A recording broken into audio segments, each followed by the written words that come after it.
December 24th, 1944. Bastogne, Belgium. Private First Class Michael Corrigan pressed his back against the frozen earth of his foxhole and watched his breath crystallize in the air. 23 years old. From Brooklyn, 5 months in Europe.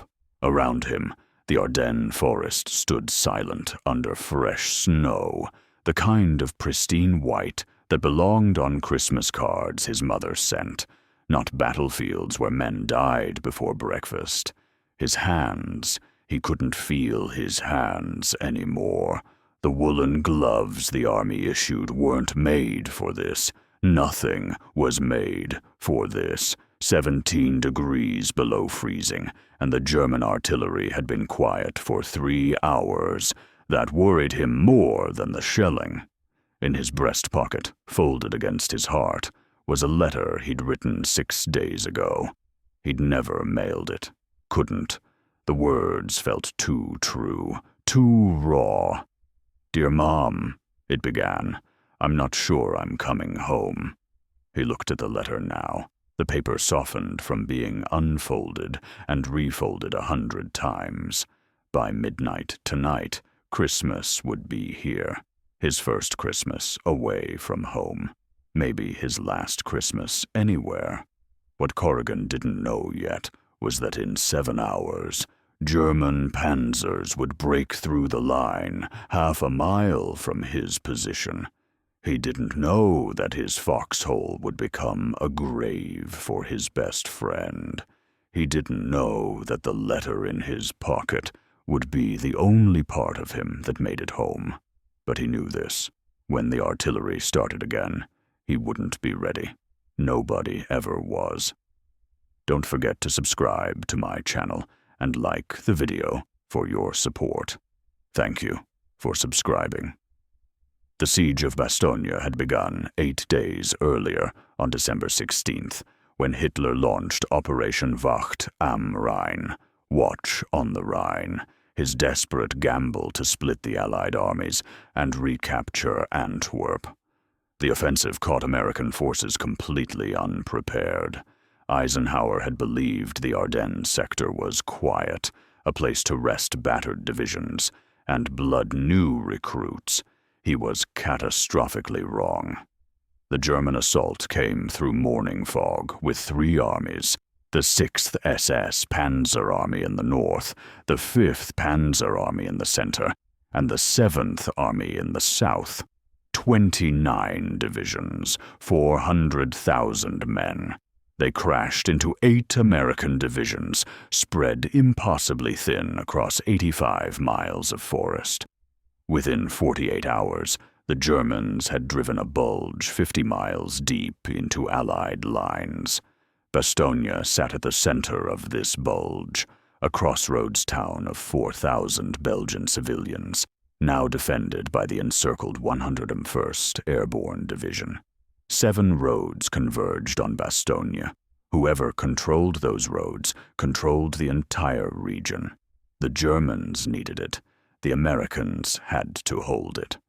Michael Corrigan had arrived in Bastogne on December 19th, trucked in with the rest of the 101st as emergency reinforcement. He'd joined Company E, 506th Parachute Infantry Regiment. Most of the paratroopers had fought in Normandy and Holland. Corrigan was not a paratrooper. He was infantry, transferred in as a replacement after Easy Company lost 32 men in Operation Market Garden. The paratroopers called guys like him legs, not with affection. His squad leader was Staff Sergeant Raymond Hayes from Georgia, a D-Day veteran with 3 fingers missing on his left hand. Frostbite from a February night jump that went wrong. According to those who'd served with him, Hayes spoke in 2 modes, orders and silence. He'd shaken Corrigan's hand, with his ruined left hand deliberately, watching for reaction. Corrigan hadn't flinched. Hayes had nodded once. That was the extent of their introduction. The man sharing Corrigan's foxhole was Private James Chen, a Chinese-American from San Francisco, who'd lied about his age to enlist at 17. He was 19 now, though his face still carried that unlined youth that war hadn't yet carved away. Chen talked constantly about his family's restaurant on Grant Avenue, about the fog rolling through the Golden Gate, about anything except where they were and what they were doing. Corrigan understood. Silence in a foxhole made you think too much. By December 22nd, the Germans had completely surrounded Bastogne. No supplies coming in, no wounded going out. The encirclement was absolute. The 101st was cut off with 3,000 other American defenders, facing 5 German divisions pressing in from every direction. The odds were roughly 6 to 1. That morning, 4 German officers approached under a white flag. They carried an ultimatum typed on 2 pieces of paper, demanding surrender. According to witnesses present, the German message was delivered to Brigadier General Anthony McAuliffe, acting commander of the 101st. The general read it, crumpled it, and according to his staff, said one word in response: "Nuts." When the staff asked what official reply to send back, McAuliffe reportedly told them, "That's my official reply. Tell them to go to hell." The typed response delivered to the German officers read simply, to the German commander, "Nuts, the American commander." The Germans, confused by the American slang, required explanation from their English-speaking officer. When they understood it was a refusal and an insult, they withdrew. There would be no surrender. The siege would continue. By December 24th, Christmas Eve, the situation in Bastogne had deteriorated beyond desperate. The defenders were nearly out of medical supplies. Ammunition was being rationed. Artillery shells were counted like gold. The men were eating 1 K ration per day, 1,200 calories when they needed 4,000 in the freezing cold. Some soldiers were pulling frozen boots off dead Germans because their own had disintegrated. And the cold was an enemy as deadly as the Wehrmacht. Corrigan's feet had gone numb 3 days ago. He'd stopped trying to warm them. In his diary, a small notebook he'd kept hidden from inspection, he'd written the day before, "Feet gray. Chen says, his are black at the toes. We don't talk about it. If we go to the medics, they'll send us away, and the line needs every rifle. Rather lose toes than leave the guys." That afternoon, December 24th, Sergeant Hayes had crawled to each foxhole in his section, distributing the mail that had somehow made it through before the encirclement. 2 letters for Chen, 1 from his mother, 1 from a sister. Nothing for Corrigan. He'd expected nothing. Mail took weeks, and he'd only been in theater since July. But Hayes had pulled out a rumpled package anyway. "This came addressed to the company," he'd said, "from some church group in Virginia. Chocolates, 3 per man." He'd handed Corrigan 3 Hershey's bars, the small kind. They were frozen solid, but they were American chocolate. Corrigan had stared at them like artifacts from another world. Chen had laughed, actually laughed, and said his family's restaurant made better chocolate, but he'd eat these like they were gold. "Save 1 for tomorrow," Hayes had told them both. "Christmas Day, we're still gonna be here. Might as well have something sweet." Then he'd moved to the next hole, mechanical in his distribution, a one-handed Santa Claus in an olive drab uniform. That evening, as darkness fell early the way it does in winter, the artillery began. The German barrage started at 17:30 hours, 5:30 p.m., just as the last gray light faded from the sky. The shells came screaming in with that distinctive freight train sound, airbursts designed to spray shrapnel down into foxholes and trenches, the 80-80mm guns, the terrifying ones. Corrigan and Chen pressed themselves into the frozen earth, helmets down, bodies compressed, as small as physics allowed. The concussions hit like invisible fists. Trees exploded into splinters, snow vaporized into steam and smoke. The world became noise and pressure, and the metallic taste of fear. Between explosions, Chen was praying in Chinese. Corrigan couldn't understand the words, but he understood prayer. His own lips moved silently, forming words his mother had taught him. Hail Mary, full of grace. The rosary she'd pressed into his hands at the train station. He'd lost it somewhere in France. The barrage lasted 40 minutes. When it stopped, the silence was so sudden, it felt like violence in reverse. Ears ringing, hearts hammering, the smell of cordite and torn earth. Hayes's voice carried across the snow. Sound off. Who's hit? Down the line, voices called back. Second squad, all good. Third squad, Ramirez got shrapnel in the leg, not bad. Fourth squad. A pause, then quieter. Johnson's gone. Direct hit. Johnson. Corrigan had met him yesterday. Black kid from Detroit, couldn't have been more than 20. He'd been showing everyone a picture of his girl back home, planning to marry her when he got back. The photograph was probably ash now. Chen's hands were shaking, not from cold, from adrenaline crash. He pulled out one of his letters, the one from his mother, and held it without reading. Just held it. You okay? Corrigan asked. Stupid question. Nobody was okay. Yeah. Chen's voice was steady, though his hands weren't. You? Yeah. They were both lying. The night deepened. Somewhere to the east, German positions were singing. The sound drifted across no man's land, faint but distinct. Stille Nacht, heilige Nacht. Silent night, holy night. The enemy, celebrating Christmas. Chen tilted his head, listening. They're singing carols. Yeah, that's fucked up. Yeah. But it was also human. These men who'd been trying to kill them with artillery an hour ago were now singing about peace on earth, goodwill toward men.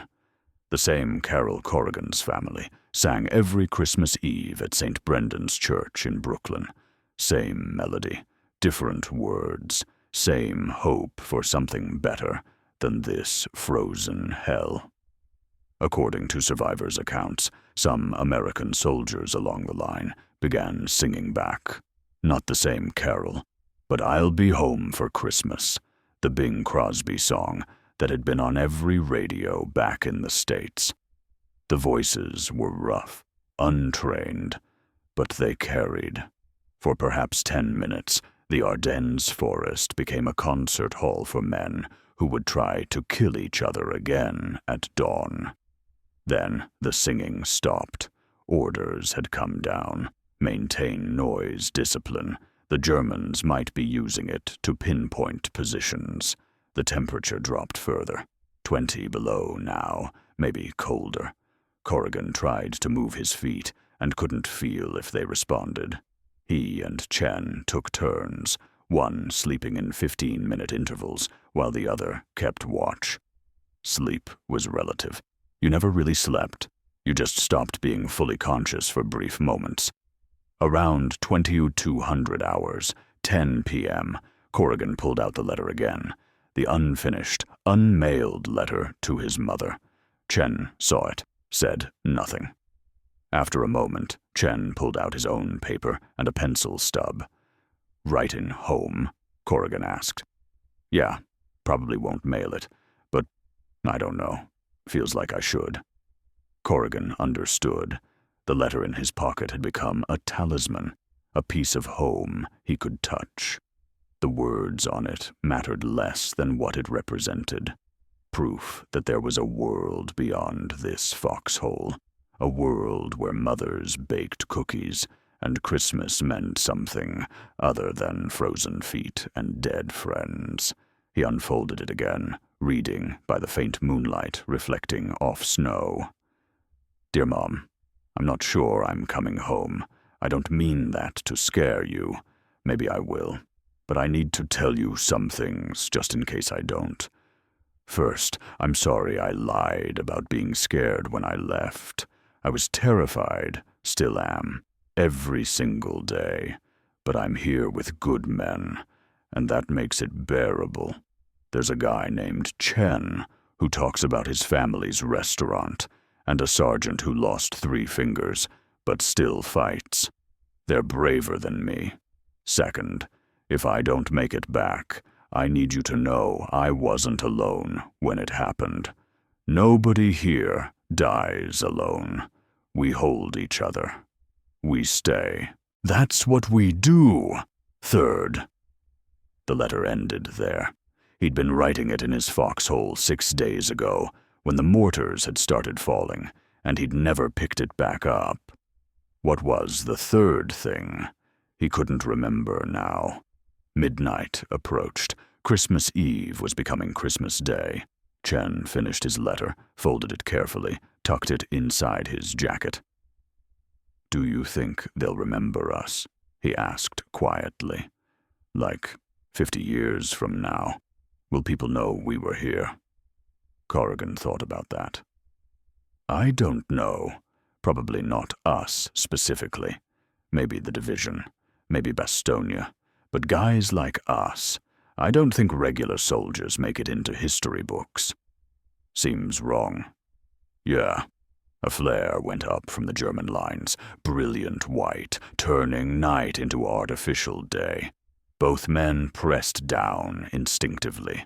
The flare drifted down on its parachute, illuminating the snow-covered forest, the destroyed trees, the scattered equipment, the still unburied bodies from yesterday's assault. Then it died, and darkness returned, somehow deeper than before. At exactly midnight, the forest erupted. Not artillery. Rifle fire, machine guns from the south, Panzer engines roaring to life, voices screaming in German. This wasn't bombardment. This was assault. Hayes's voice cut through the chaos. Here they come. Hold your positions. Wait for targets. Corrigan's hands found his M1 Garand, checking the clip by feel. 8 rounds. He had 3 more clips on his belt. 32 bullets total. He'd have to make them count. The first German infantry appeared like ghosts through the tree line, white winter camouflage against white snow. Corrigan couldn't see them clearly. Just movement, shapes, the brief muzzle flash when they fired. Sight on movement. Chen whispered beside him, his rifle up. Don't shoot until you're sure. The Germans were advancing in short rushes, fire team tactics, professional and disciplined. These weren't conscripts, these were veterans, probably from the Eastern Front, men who knew winter warfare. Hayes's whistle. 2 short blasts, the signal to fire. Corrigan picked a target, a shape moving behind a fallen tree, and squeezed. The Garand kicked against his shoulder. The shape dropped. Whether from his bullet or someone else's, he'd never know. The firefight became a blur. Load, aim, fire. Eject the clip. Load again. His hands moved automatically, muscle memory from training taking over. Beside him, Chen was firing in controlled bursts, calling out positions. 2 o'clock, behind a stump. 10 o'clock, coming through the gap. Grenades started landing.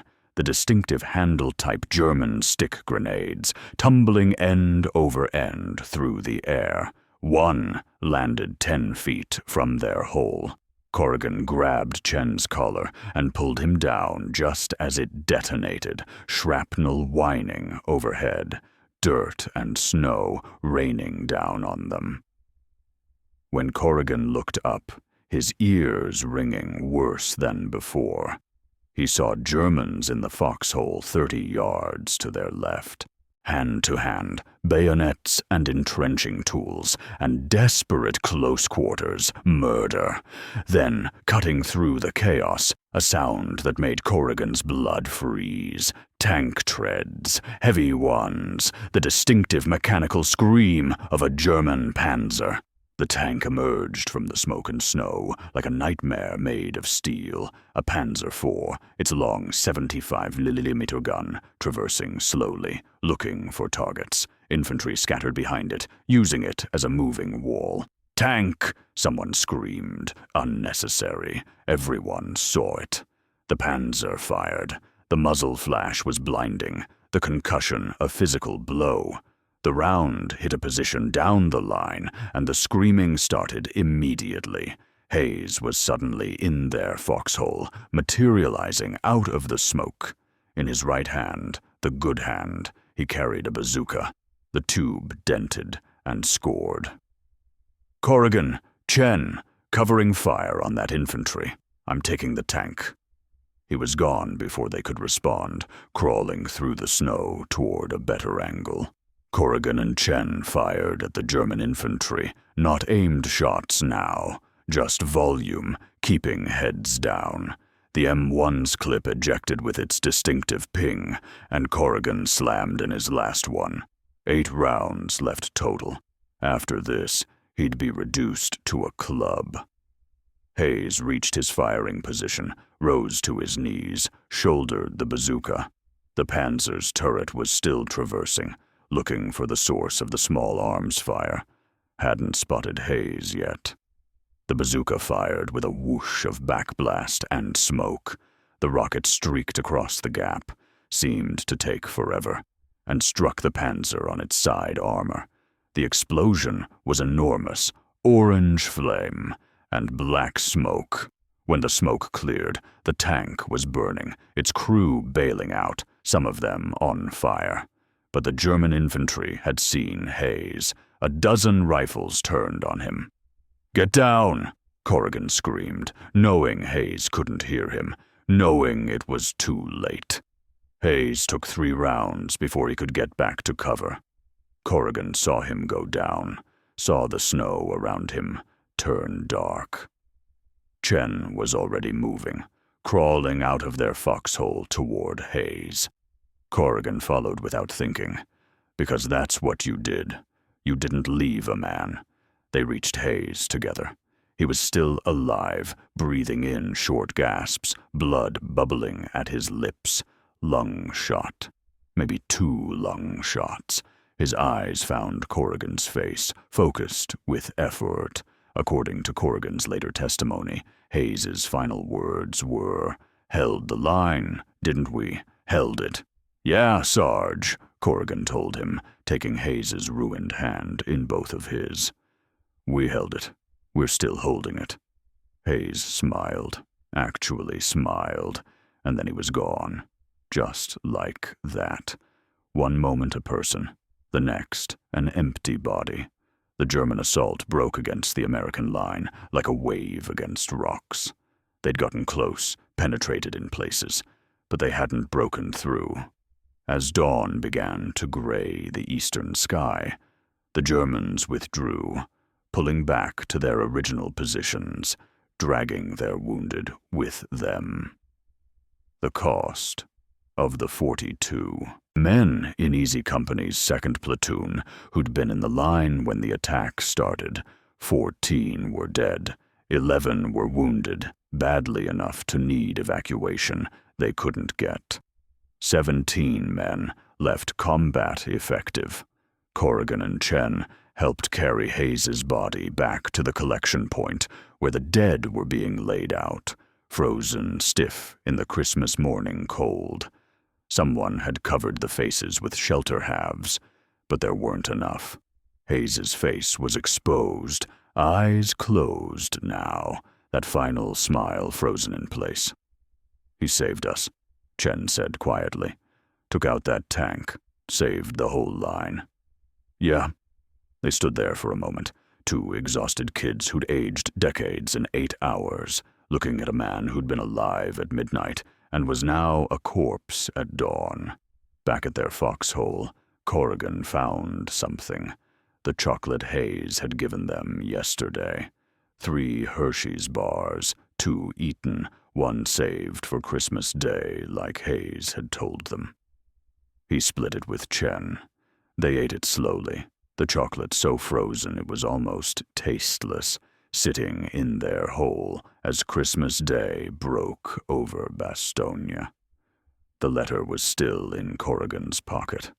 He pulled it out, looked at it one more time, then took out his pencil and finished it.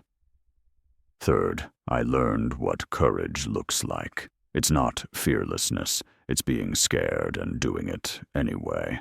I saw it today. I hope I showed some of it too. If you get this letter, it means I didn't make it.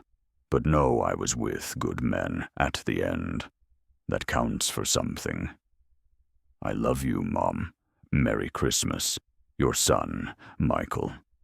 He folded it, addressed an envelope he'd been carrying, sealed it. When the mail run came, if it came, he'd send it. Or maybe he wouldn't. Maybe he'd survive this and throw it away and write a different letter, one that talked about coming home instead of not making it. But he'd finish it. He owed Hayes that. Owed himself that. According to historical records, the siege of Bastogne lasted until December 26th, when elements of Patton's Third Army broke through from the south, relieving the encircled defenders. The 101st Airborne had held against impossible odds. Of the 18,000 American casualties in the Battle of the Bulge, roughly 3,000 occurred in the Bastogne perimeter. Private First Class Michael Corrigan survived the siege. He was wounded by shrapnel on January 3, 1945, during the Allied counteroffensive and evacuated to England. He survived the war. He returned home to Brooklyn in May 1945. Staff Sergeant Raymond Hayes was posthumously awarded the Silver Star for his actions on Christmas Day 1944. The citation read, in part, for gallantry in action against an armed enemy. With complete disregard for his own safety, Sergeant Hayes exposed himself to intense enemy fire to engage and destroy an enemy tank threatening to overrun friendly positions. His heroic sacrifice saved the lives of his men and prevented a breakthrough in the American defensive line. Private James Chen survived Bastogne, but was killed during the Rhine crossing in March 1945. He was 20 years old. His family's restaurant in San Francisco still operates today, with a small memorial plaque inside honoring his service. The letter Michael Corrigan wrote on Christmas Day, 1944, was never sent. He kept it in his possession for the rest of his life, through the rest of the war, through his return home, through marriage and children, and decades of peace. He never told his mother about Bastogne, about Hayes, about the Christmas he thought would be his last. When Corrigan died in 2003 at the age of 82, his family found the letter among his personal effects, still folded, still sealed, still addressed to his mother, who had been dead for 15 years.